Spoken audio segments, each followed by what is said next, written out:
किं तप्तं परमं तपा किं वाथार्प्यते दत्तं यद्रक्षाम् अद्य केशवम्. मी असं कोणतं पुण्याचं काम केलं, असं कोणतं कल्याणाचं काम केलं, असं कोणतं दान केलं, अशी कोणती तीर्थयात्रा केली, असा कोणता परोपकार केला, अशी कोणती संत सेवा गुरु सेवा मी केली, यद रक्षामत्य केशवम, मला केशवाचं दर्शन होणं, अशी मनोकल्पना करीत अक्रूरांचा रथ संध्याकाळी गोरज मुहूर्तावर या ठिकाणी पोहोचलाय. गोकुळामध्ये रथातून खाली उतरले. एका ठिकाणी मातीमध्ये श्रीकृष्णाचं पदचिन्ह उमटलेलं दिसलं, तर ती माती आपल्या भाळाला लावली अक्रूरांनी. धन्य धन्य झाले, पुनीत झाले, पावन झाले ज्यांना श्रीकृष्ण पदरज प्राप्त झाला, चरणाची धूळ प्राप्त झाली. गाई वासर बांधत होते कृष्ण बलराम दादा. पाहुणे आले, पाहुणे आले, पाहुणे आले. केवढा आनंद, पाहुणे आले, पाहुणे आले, एवढा आनंद. पळतच आले. अक्रूरांनी जशी कल्पना केली होती भगवंताचं रूप बिलकुल तसंच होतं. कृष्णाने पितांबर घातला होता, दादाने निलांबर घातला होता. चरणावर पडले अक्रूरजी. काका उठा. लहान मुलांच्या कुठं पाया पडत असतात का? जशी कल्पना केली होती ना बिलकुल सगळं तसंच घडलं, तसंच घडलं, बिलकुल सगळं तसं घडलं. आतमध्ये नेलं. नंदबाबांचे परम मित्र होते. स्वागत केलं नंदबाबांनी. संध्याकाळचे जेवण खावणं झाले आणि जवळ आणि नंदबाबांनी विचारलं, म्हणे अक्रूरजी कसं काय न केलं? म्हणे कंसाचं इथं धनुर्भंग नावाचं यज्ञ आणि मुलांना न्यायला आम्ही आलेलो आहे. पाठवतात ना, घेऊन जा अक्रूरजी, तुम्ही असल्यावर काय घोर आहे, घेऊन जा.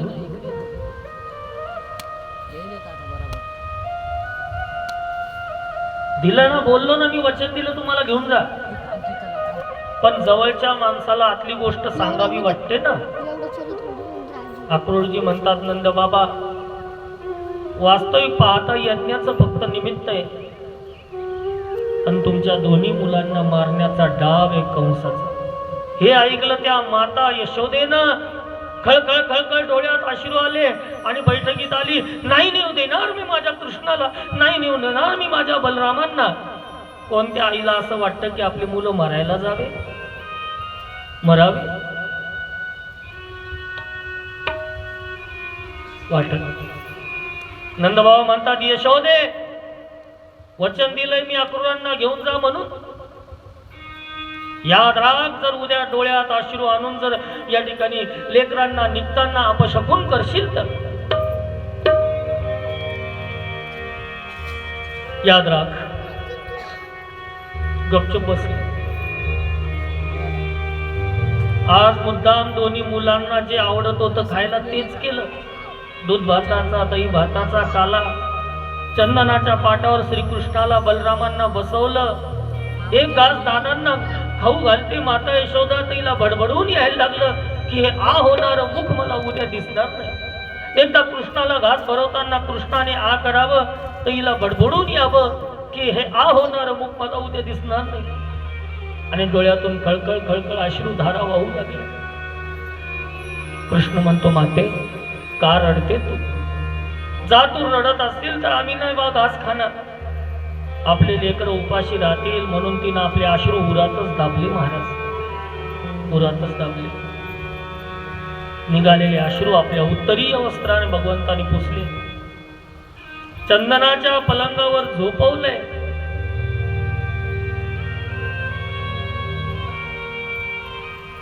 आणि एकदा दादाला थापडते, एकदा कृष्णाला थापडते. दादाला थापडत असताना तिला बडबडून यायला लागलं की हे मुख मला उद्या दिसणार नाही. कृष्णाला थापडताना तिला बडबडून यायला लागलं की हे मुख मला उद्या दिसणार नाही. तिनं रात्र पूर्ण रडण्यामध्ये घालवली. दुसऱ्या दिवशी सकाळ झाली. महाराज नंदबाबा उठले, अक्रूरजी पण उठले. मातेचं ममत्व, मातेचं श्रेष्ठत्व, आईसारखं प्रेम कोण करू शकणार आहे? बायकोचं पण प्रेम असतं, पण बायकोच्या प्रेमात आईच्या प्रेमात फरक आहे.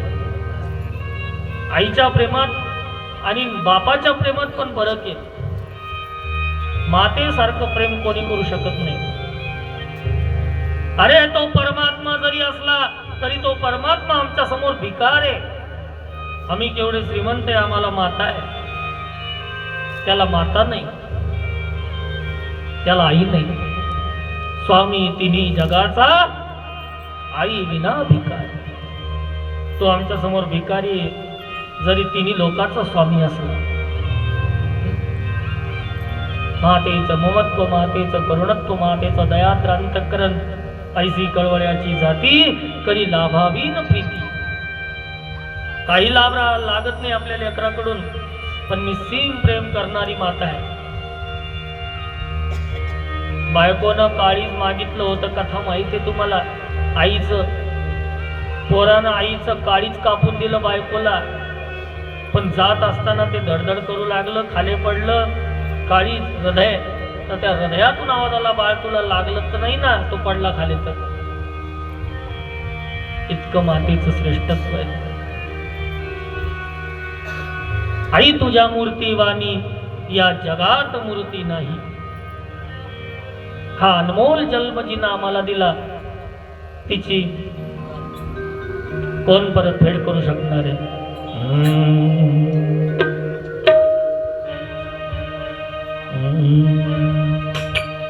आई तुझ्या मूर्तीवाणी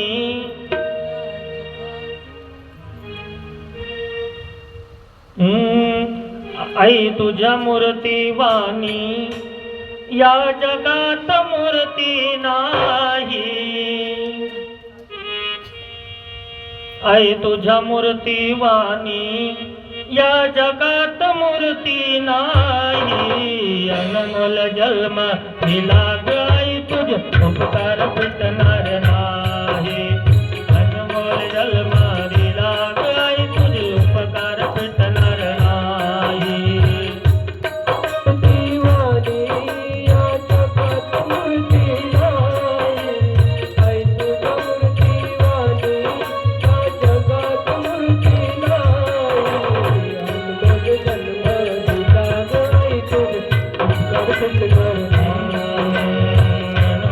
जल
तुझे उपकार या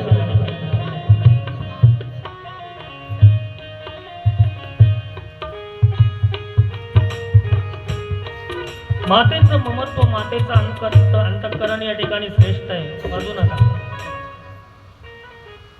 मातेचं श्रेष्ठत्व आहे.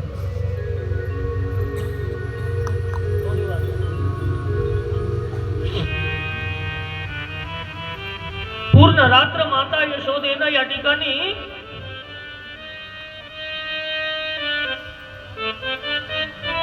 लेकरांकडे पाहतच घालवली. सकाळ झाली.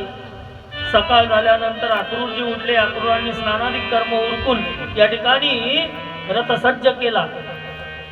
नंदबाबा म्हणतात, यशोदे लेकरांना उठव. आज वाटत होतं हिला लेकरांनी उठूच नाही, असे झोपून राहावेत पंचकासमोर, माझ्या डोळ्यासमोर. दोनदा आवाज दिला पण आज हिला उठवा वाटाना लेकरांना. नंदबाबा म्हणतात, यशोदे दोनदा आवाज दिला, लेकरांना उठव. आता मात्र नाईलाज झाला. हळूच मंचकाजवळ गेली. दादाला हात लावते. दादा उठ रे, कृष्णा उठ रे. आजीच्या आवाजाला काय झालं? एरवी तर जोर जोरात आवाज द्यायचे, हे पोरांना उठा ना, गाई हंबरडा फोडतायत, किती वेळ झाला, चला उठा, गाई रानात न्यायचे. जोर जोरात ओरडायची. पण आजीला वाटत होतं आज लेकरांनी उठूच नाही. मातेचं ममत्व, मातेचं दयाद्र अंतःकरण. कसं बस लेकरांना उठवलं, नाहू घातलं आपल्या डोळ्यातील उष्णोदकाने. डोळ्यातील उष्णोदकाने नाहू घातलं. अक्रूरांनी रथ सज्ज केलाय.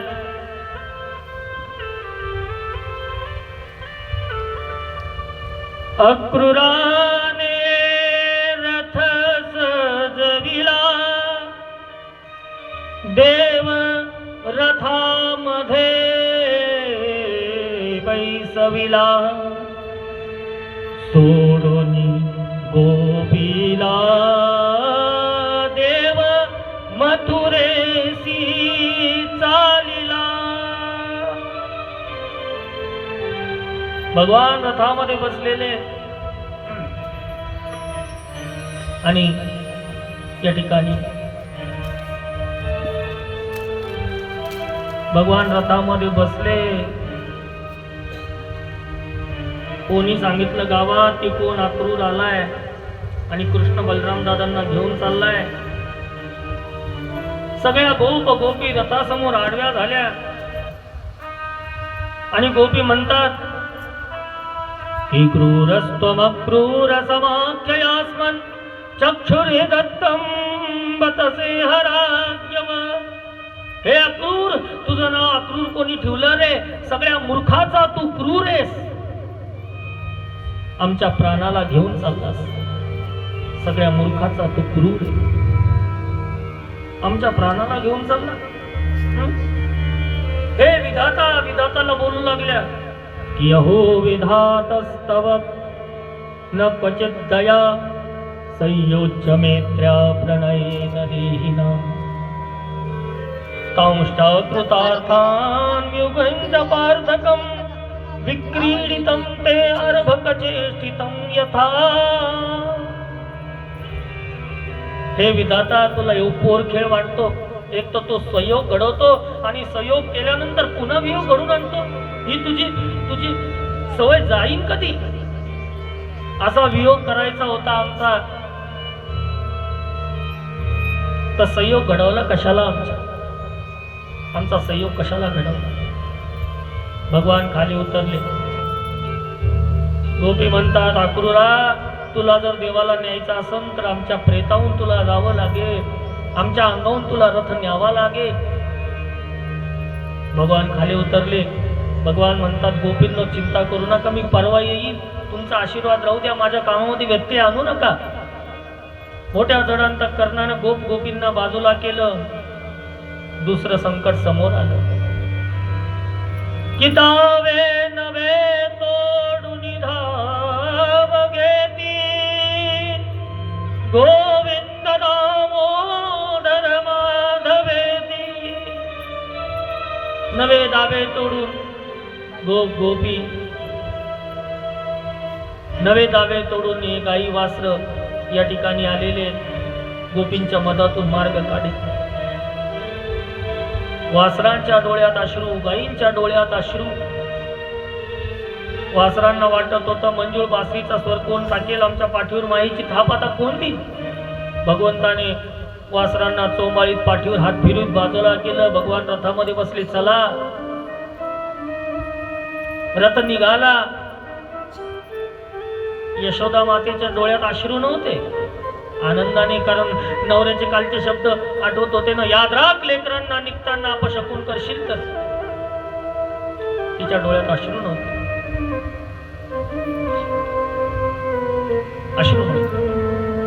रथ थोडा पुढे गेला तेवढ्यात यशोदेने आवाज दिला, लाला कृष्णा थांब. रथाचा दोर करकन ओढला गेला. रथ थांबला. काहीतरी झाकून आणलं होतं आपल्या पत्राखाली, तहान लाडू, भूक लाडू, नजर लागू नये म्हणून झाकून आणलं होतं. पाहणा मातेचा आता मरायला चालला होता. कशाची नजर? पण मातेचं ममत्व कसं असतं. म्हणे घे कृष्णा शिदोरी, गरज नसावी पण शिदोरी असावी.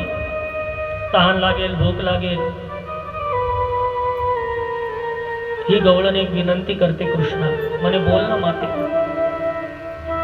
एक चाराण्याचं मडकं फोडल्याच्या बदल्यात मी तुला या ठिकाणी बांधून टाकलं उखळाला. ही गोष्ट कधी स्मरणात ठेवू नको. मला माफ कर केशव. न चांतर न बहिर्यस्य न पूर्वं नापि चापरं पूर्वापरं बहिश्चान्तर जगतो यो जगज्जय. कितं मत्वात्मजमं व्यक्तं मर्त्यलिङ्गमदोक्षजं गोपी गोलुकले दाम्ना बबंध प्रकृतं यथा. मी अनंताला बांधण्याचा प्रयत्न केला. बबंध प्राकृतं यथा. भगवान म्हणतात देवतांसारखं लंब आयुष्य प्राप्त करूनही मी तुझ्या उपकारातून उतराई होऊ शकत नाही।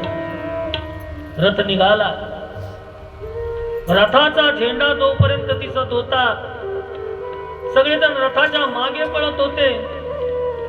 एवं ब्रुवाण विरहातुरावृषं व्रजश्रिय कृष्ण ग्रहीत मानसा विसृज्य लज्जामृदु सुस्वरं गोविंद दामोदर माधवेति। हे गोविंद, हे दामोदर, हे माधव, सगळ्या गोपी मागे पळत होत्या। रथाचा झेंडा पण दिसेना, धूळ पण शांत झाली। सगळ्यांनी गोकुळाकडे तोंड फिरवलं, तो गोकुळ त्यांना स्मशान वाटू लागला। ज्या गावात कृष्ण नाही, ज्या घरात कृष्ण नाही, ज्या घरामध्ये कृष्ण कथा कधी नाही, ते घर घर नाही, ते स्मशान आहे। स्मशान तुल्यानी ग्रहाणी तानी विप्रपादोदक कर्तमानी न वेदशास्त्र ध्वनिगर्जितानी स्वाहा स्वधाकार विवर्जितानी स्मशान तुल्यानी ग्रहाणी तानी। यशोदा मातेच्या डोळ्यात आतापर्यंत अश्रू नव्हते, पण घरात गेली आणि आता यशोदा मातेनं हंबरडा फोडला, महाराज हंबरडा फोडला। हात आदळायला लागले, जळोजळो माझे हात, याच हाताने मी कृष्णाला बांधलं होतं, याच ग्लासमध्ये पित होता, हीच घोंगडी घेत होता, इथंच बसत होता, इथंच झोपत होता। जिथं पाहावं तिथं कृष्णाची आठवण येऊ लागली आणि माता यशोदा रडू लागली। माणसं जोपर्यंत माणसात असतात ना, तोपर्यंत माणसाला माणसाची किंमत कळत नाही, पण माणसं जेव्हा कायमचे सोडून निघून जातात ना, तेव्हा त्यांच्या आठवणी फार बेजार करतात माणसाला। म्हणून माणसं आहेत तोपर्यंत किंमत द्या त्यांना, मेल्यावर त्यांच्या नावानं काय मोठाले कीर्तन करतात, भंडारी करतात, त्यांनाच द्या। त्यांच्या नावाने गोड जेवण किती लोकांना देतात।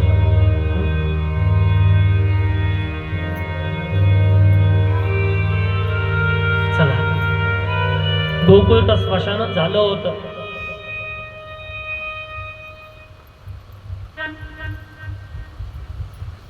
रस्त्यानं चाललेले अक्रूजी रडायला लागले, म्हणे मी केवढं पाप करायला लागलो, या कृष्ण बलराम दादांना घेऊन चाललो मारण्यासाठी, हा कंस मारेन यांना, म्हणे नाही न्याव तर मला शिक्षा देईल। या ठिकाणी कंस म्हणे दिली तर दिली शिक्षा, मी सांगतो त्याला मी नाही आणलं, मृत्यूदंड दिला तरी चालेल मला, असं करतो मी कृष्णाला बलराम दादांना वापस नेऊन घालतो, हे पाप मी करत नाही। भगवंतांनी ओळखलं, अरे रे अक्रूरजी भयकले, आता यांना दाखवावं लागेल आपला चमत्कार। संध्याकाळची वेळ झाली, संध्याकाळची वेळ झाली, अक्रूरजींची संध्या समय झाला।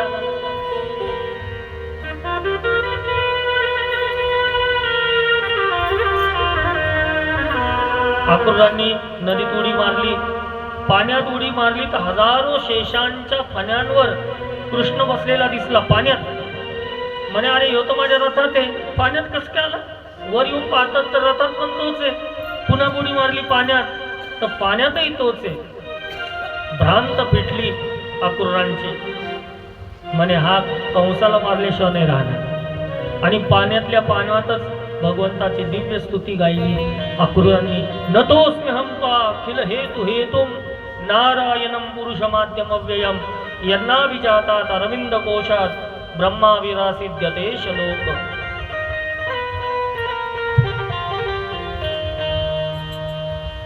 संध्याकाळच्या वेळेला मथुरेत पोहोचले, अक्रूरांकडे मुक्काम झाला। दुसऱ्या दिवशीच भगवंतांनी स्नान वगैरे केले आणि भगवान निघाले आपल्या मामाची नगरी पाहायला। पहिलाच शुभ शकून आमच्या भगवंताला झाला। इरजकं कंचिदायांतं रंगकारं गदाग्रज दृष्ट्वा याचत वासांसि धौतान्यन्युत्तमानि च।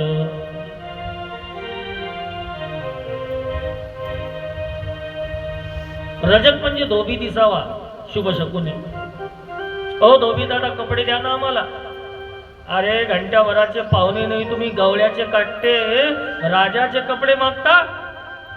भगवंतानी एक स्त्री मुखात मारली त्या धोब्याच्या, दणकन खाली पडला. अरे तो तर मेलाच, गेला. यमसदनाला पाठवतील. धोबी दादांचे कपडे घेतले, टेलर भाऊकडे गेले. ओ शिंपी भाऊ कपडे लहान करून द्या. शिंपी तर थरथरच कापत होता, नाही म्हणावं तर काय मराव काय त्या रजकासारखं. गुपचूप कपडे लहान करून दिले, ते कपडे घातले. की ततो सुदाम्नो भवनम मालाकारस्य जगमतु. सुदाम्या नावाच्या माळ्याच्या घरी गेले भगवंताने. त्या माळ्याने इतके सुंदर हार घातले भगवंताला. भगवान पुढे निघाले. एक 3 ठिकाणी वाकडी कुरूप दासी चालली होती. भगवंताने आवाज दिला तिला, हे सुंदरी. अरे तिच्या मनात तर मोर नाचायला लागला, कारण आजपर्यंत तिला सुंदर कोणी म्हणलंच नव्हतं.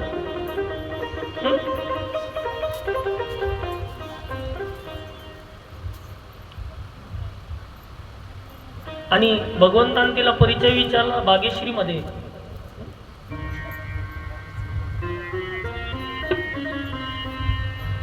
काय नाव आहे तुमचं? फार चांगलं वाटलं तर तुम्हाला परिचय द्या. तर सैरंद्री म्हणते,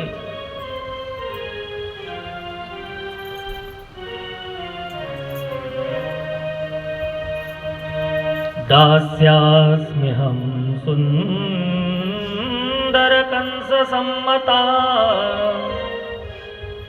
त्रिविक्रनामाह्यनुलेपकर्मणि मद्भावितं भोजपतेरतिप्रियं विना युवां पुण्य समस्तदर्हति. म्हणे माझं नाव तर सैरंद्री कृष्ण, पण मी 3 ठिकाणी वाकडे ना, म्हणून लोक मला कुब्जा म्हणतात, त्रिवक्रा म्हणतात.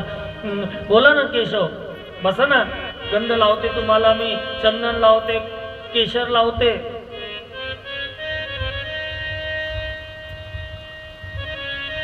आणि मी घासलेलं चंदन कंसाला अत्यंत प्रिय आहे. हे चंदन घासणं पण एक कला आहे बरं का. चंदन घासणं सगळ्यांना जमू शकत नाही. चंदन घासायला डोकं लागतं खूप. तुम्हाला गडबड असते म्हणून घस घस घस घस घासून भलं वाटीभर चंदन तुम्ही उगाळून ठेवता, तर ते चंदन काही कामाचं नाही. चंदन प्रेमानं उगाळावं लागतं, मायेनं उगाळावं लागतं. ताकद लावून उगाळलेलं चंदन ती एक कला आहे. जोर लावून जर तुम्ही चंदन उगाळलं ना तर ते भलं मोठं होईल, पण ते जर तुम्ही कपाळाला लागलं ना, थोडा घाम आले की ते निघून जाईल. पण प्रेमानं, भक्तीनं, माधुर्यानं जर चंदन उगाळलं तर ते दिवसभर निघत नाही पाणी टाकलं तर.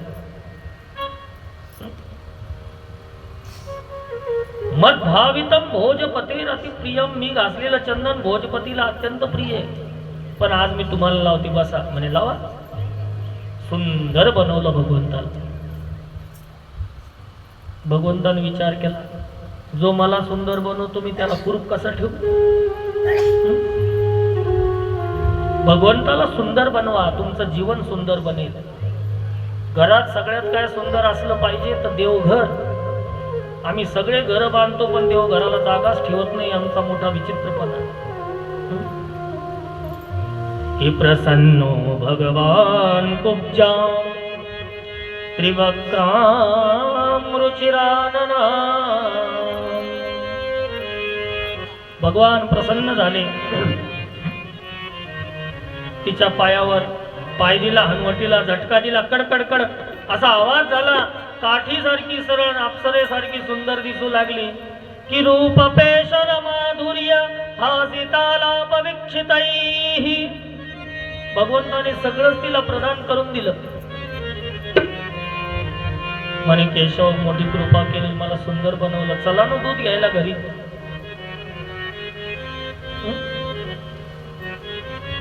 कृष्ण म्हणतात 3 वाजून गेले, अजून कंसाचा वध नाही, लग्न कधी व्हावं? आणि तुझ्या घरी जर दूध घ्यायला आलो तर मग तर पाहिजंच काम नाही, मग तर अजूनच वेळ जाईल आमचा.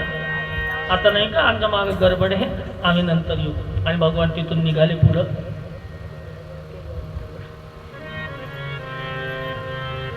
धनुष्य ठेवलेला होता भला मोठा सदून, धनुर्भंग यज्ञ होता ना, भर चौकात धनुष्य हे बघा, हा धनुष्य कंसाला नाही का शंकरांनी दिला होता आणि आशीर्वाद दिला होता कंसाला शंकरांनी, नारायणाशिवाय याला कोणी तोडणार नाही, जो हा धनुष्य तोडेल तो तुला सोडणार नाही. भगवान गेले, एका हातातच धनुष्य उचलला. हजारो लोकांनी आणून ठेवला होता चौकात, पण भगवंताने डाव्या हातानं उचलला. करेन वामेन सलील मुद्रुतम सज्जंच कृत्वा निमिषेत न पश्यताम. एका निमिषात तो धरून उभा केला, असा वाकवला की कडकन मोडून गेला. धनुष्य तुटल्याचा आवाज सगळ्या मथुरा नगरीमध्ये दणाणला. घाबरला कंस, त्याने सभा भरवली. सभेमध्ये सगळे दिग्गज आले आणि त्या सभेमध्ये आमच्या रामकृष्णांनी प्रवेश केला. एकच कृष्ण आहे, प्रत्येकाला वेगळा दिसला. कृष्ण एकच आहे पण प्रत्येकाला दिसला वेगळा. जाकी रही भावना जैसी प्रभू मूरत देखी तिन तैसी. ज्याचा जसा भाव देव त्याला तसा दिसला.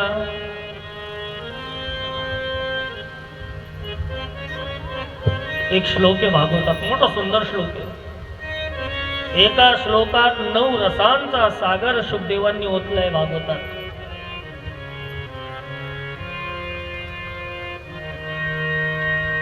मल्ला नाम शनेन्दुनाम नरवर श्रीनाम स्मरो मूर्तिमान गोपानां स्वजनो सतां क्षितिभुजां शास्ता स्वपित्रो शशु किं मृत्युर्भोज पटेर्विराड विदुषां तत्त्वं परं योगिनां वृष्णीनां परदेवितेति विदितो रंगं गता साग्रज.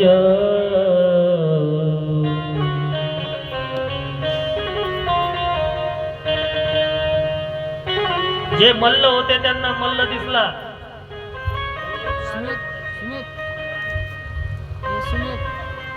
जे मल्ल होते त्यांना मल्ल दिसला. पैलवानांना पैलवान दिसला.